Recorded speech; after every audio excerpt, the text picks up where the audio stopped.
What's going on, guys? Welcome back to another exciting episode here on the channel.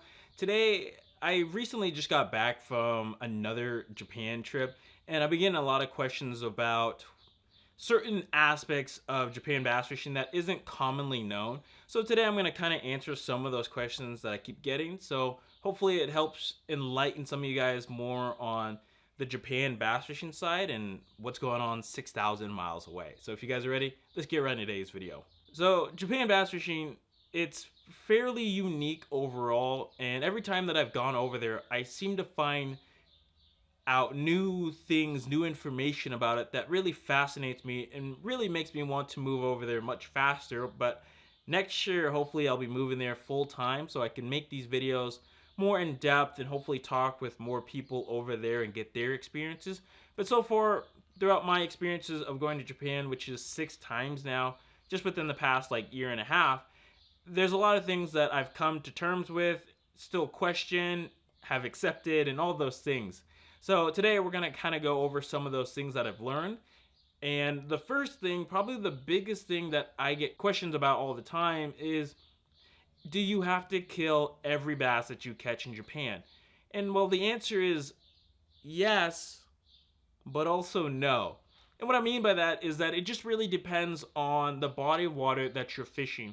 Over in Japan, at this point, there's probably over 45 to 50 different rivers or lakes that you can fish over there that have bass in them. But for the most part, there's a decent amount of lakes there in Japan to fish. A lot of them are pretty difficult to fish overall, but only a few of them you actually have to kill the bass in. And the biggest lake and the most popular lake, Lake Biwa, is one of the lakes where you're supposed to kill the bass that you catch.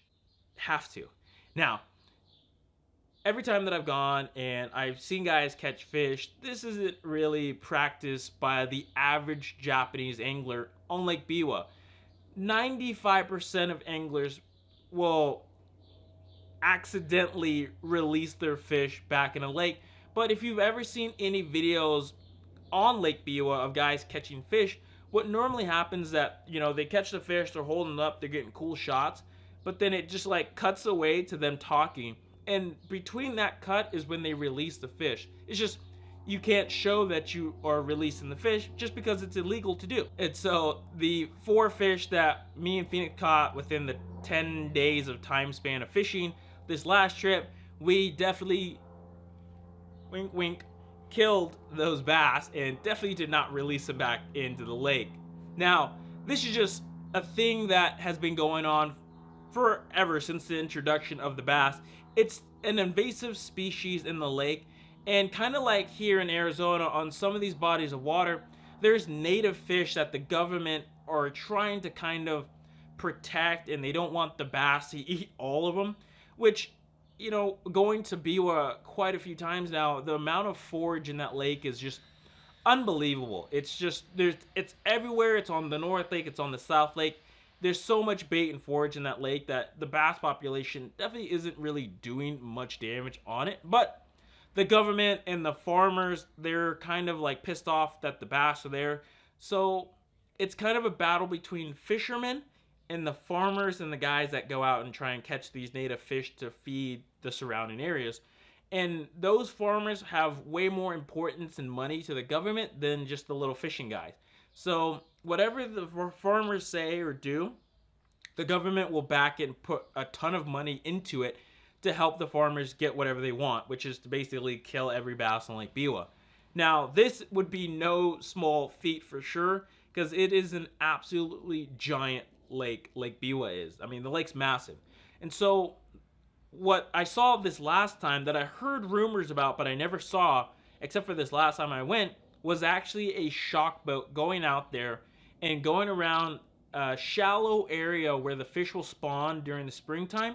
And I watched this shock boat go down a shoreline that I wanted to fish, stop in a marina, and I watched them meticulously enter boat slips and areas where I'm I can't believe they're even fitting that boat in there. I watched them shock one bass that was probably 5 or 6 pounds.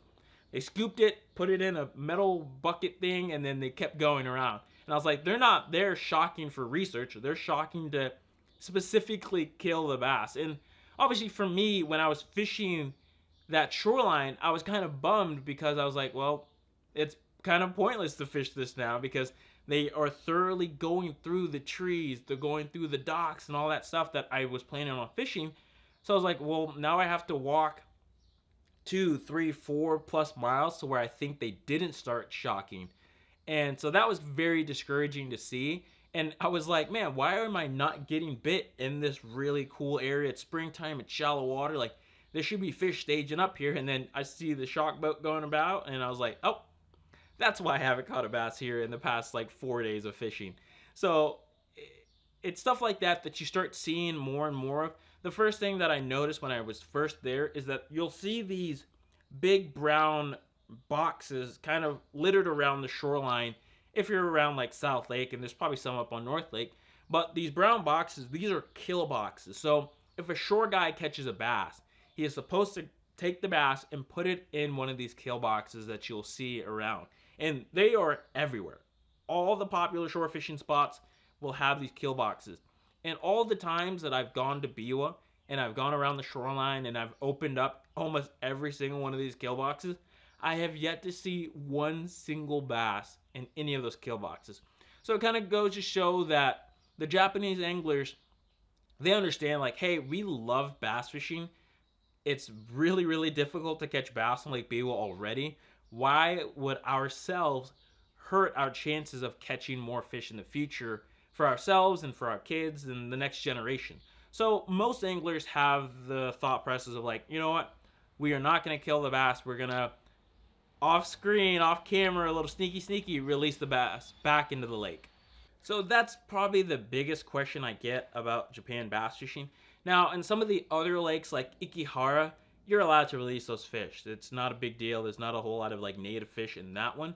So like I said, it kind of just depends on the body of water that you're fishing on. But obviously, I like to fish Lake Biwa. It has the giant fish in it, and I don't mind them killing bass. And it acts kind of like a coal system, and I feel like that's why that lake has been able to grow such giant bass, is because of the government trying to kill the fish, and their efforts in doing so has kind of diminished the population, but the food source is still very, very abundant. So less fish, but more or of the same bait just means that there's more bait for the bass that are around to grow really big and fat. And I think that's why Biwa produces such giant bass.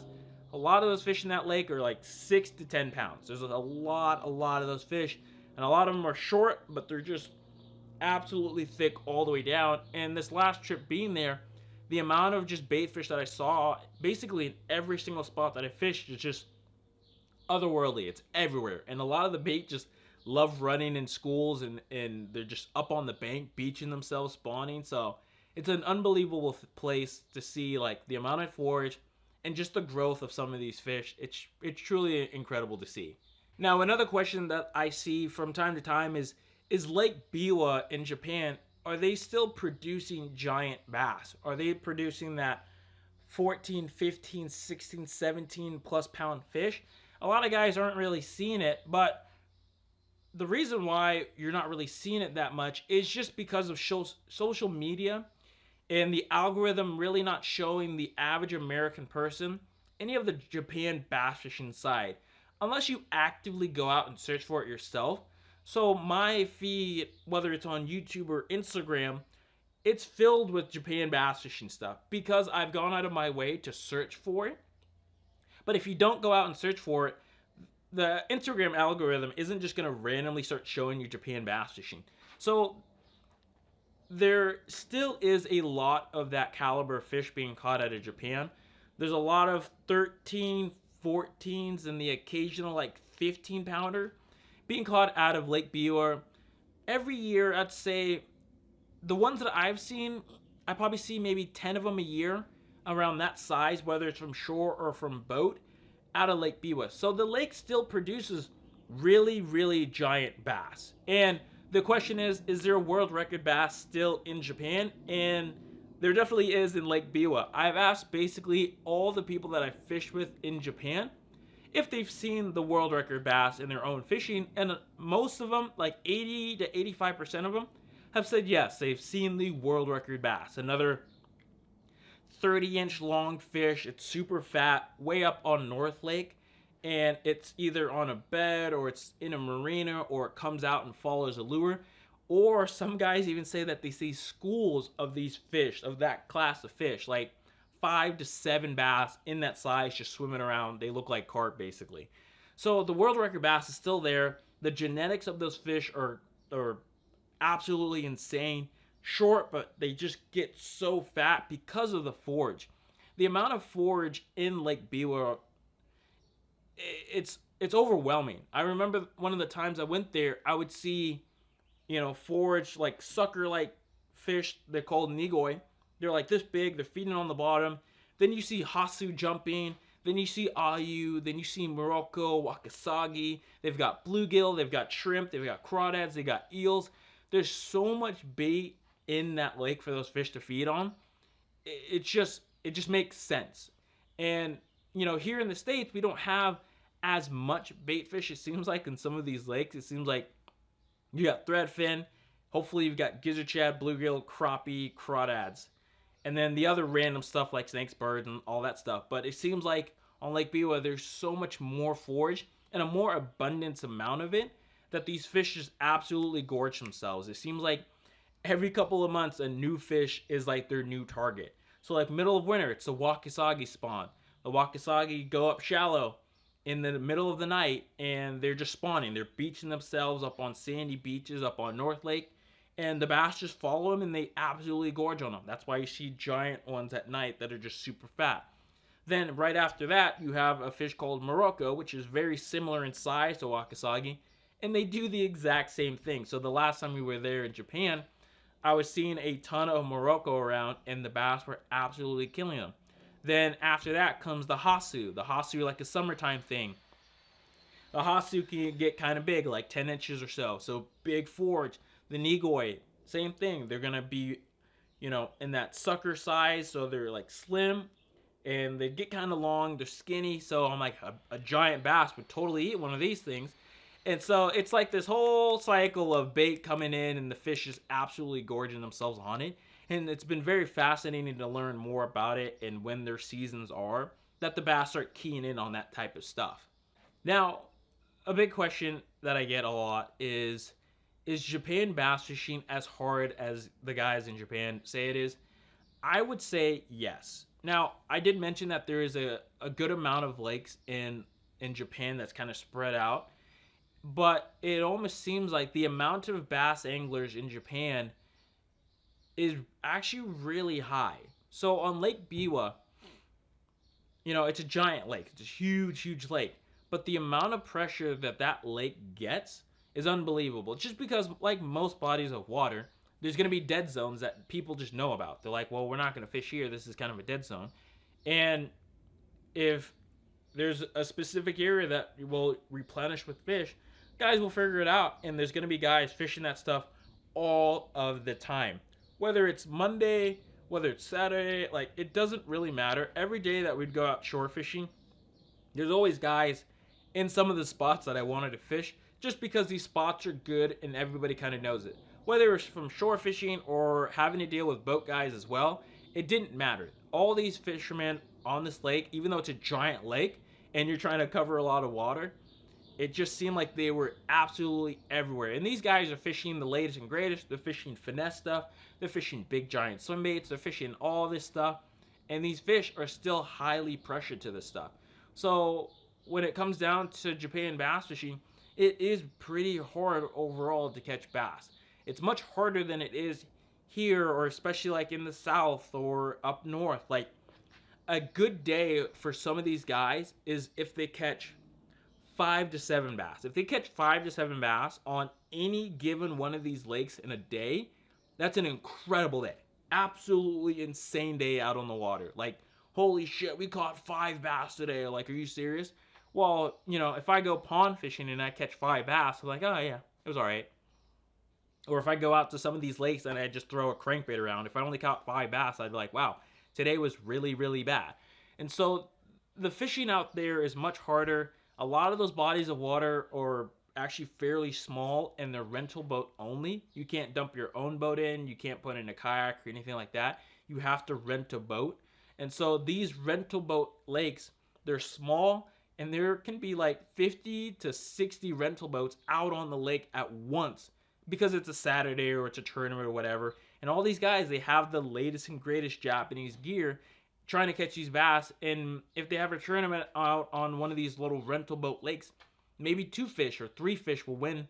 And depending on the size of the bass, maybe 1 big fish and the rest of them are pipsqueaks, or maybe 3 small ones will win the whole tournament. It's unbelievable the amount of pressure that is going on in Japan. There is no game and fish to help regulate or try and make better of these lakes like they do in Texas, to where there's a whole share lunker program. None of that exists in Japan. It's all just like, hey, well, there's bass in this lake. Well, hopefully they survive. Like, that's basically the extent of their conservation of bass in Japan. There is no efforts of trying to make it better or anything like that, just because, again, they're still invasive species, so the government really won't get involved with any of it. Now, a reason maybe for that is that there is no fishing license required in Japan for bass fishing. Now, maybe some lakes will have like a day fee or a day permit to fish it, but like Lake Biwa, you don't have to have a fishing license to fish it. You can just show up and start fishing, just because there is no game and fish. It's quite fascinating that I can just pull up to anywhere and just start fishing without having to have a license, whether that's saltwater or freshwater. It's quite interesting, and the difference between here and of course over there in Japan. And due to bass fishing becoming harder and harder in Japan, a lot of guys are kind of starting to fall out of bass fishing, and they're starting to go over to trout fishing up in the mountains, or they're getting into saltwater. Right now in Japan, saltwater fishing is like way up here, and bass fishing is like way down here, just because saltwater fishing is 10 times easier. You can actually catch fish and have a good time doing it. So more people are doing the saltwater thing than it is bass fishing, just because of how difficult the bass fishing is. And we're starting to see this implicated in some of the Japanese bass fishing companies, where they're starting to make more BFS stuff for trout, or they're starting to get more into saltwater stuff to kind of keep them afloat while bass fishing is kind of decreasing in popularity. It's kind of a sad thing to like learn about, that a lot of these companies are struggling. A lot of them going bankrupt just because of how hard the bass fishing has become. The economy and stuff over there isn't good. So it's not very good right now over there. So saltwater, trout fishing, things like that are becoming way more popular just because of how hard bass fishing can be in Japan. So that's a couple things to know about Japan bass fishing. I guess I could go on forever and ever about it. The more that I learn about it, the more I would like to share with you guys, so you guys have a better understanding. If you guys have other questions about Japan bass fishing, let me know with a comment down below, and maybe I'll make a part 2 to this video and go more in depth on maybe some of the other topics. But other than that, thank you guys so much for watching, and as always, go out there and chase your dreams.